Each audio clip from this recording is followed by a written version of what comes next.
بسم اللہ الرحمن الرحیم۔ خربوزہ مشہور اور خوش ذائقہ پھل ہے۔ عمدہ خربوزہ ذائقے میں میٹھا، بلغم، صفرا اور ہوا کو قابو میں رکھنے والا، مصفی بدن، قبض کھولنے والا، خون بنانے والا اور جسم کا درجہ حرارت کنٹرول کرنے والا پھل ہے۔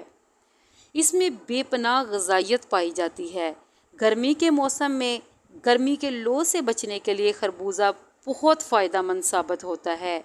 یہ سکون پہنچانے کا اہم ذریعہ ہے، انسانی بدن کی خشکی کو دور کرتا ہے، پٹھوں کی قدرتی لچک کو برقرار رکھنے کے ساتھ بھوک میں اضافہ کرتا ہے۔ خربوزے میں 90% پانی پایا جاتا ہے۔ جو لوگ باقاعدہ خربوزہ استعمال کرتے ہیں ان کا چہرہ داغ اور دبوں سے صاف رہتا ہے اور بدن کی خشکی نہیں ہوتی۔ خربوزے کے باقاعدہ استعمال سے پٹھے اور رگیں لچکدار ہوتی ہیں۔ خربوزے میں کیلشیم، پوٹاشیم، تانبا، گلوکوز اور وٹامن اے بھی پایا جاتا ہے۔ اس میں وٹامن ڈی بھی کافی مقدار میں پایا جاتا ہے۔ اگر دودھ پلانے والی عورتیں خربوزے کا استعمال کریں تو اس سے دودھ کی مقدار میں اضافہ ہوتا ہے۔ جوڑوں کے درد میں اسے کھانے سے یورک ایسڈ خارج ہوتا ہے، قبض کو دور بھگاتا ہے اور نظام ہاضمہ میں تیزی لاتا ہے۔ خربوزہ کھانے سے پیشاب کی تکلیف دور ہوتی ہے۔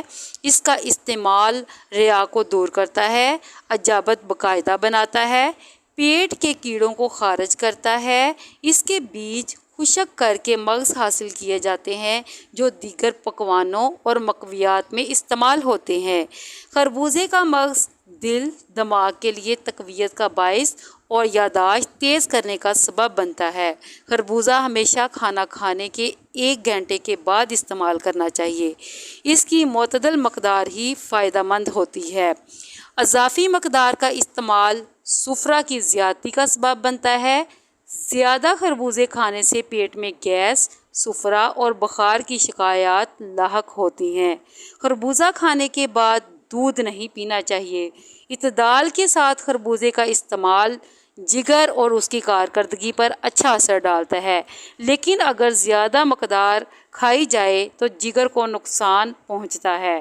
مناسب مقدار میں خربوزے کھانے والے افراد جگر کی خرابی اور یرقان سے محفوظ رہتے ہیں، ان کی قوت ہاضمہ بڑھتی ہے اور ان کی بھوک بھی بڑھتی ہے۔ پوست خربوزہ اور چنے کا آٹا برابر وزن میں لے کر باریک پیس لیں اور دہی میں ملا کر چہرے پر لگائیں۔ چہرے کے داغ، دھبے اور کیل مہاسے دور ہو جائیں گے۔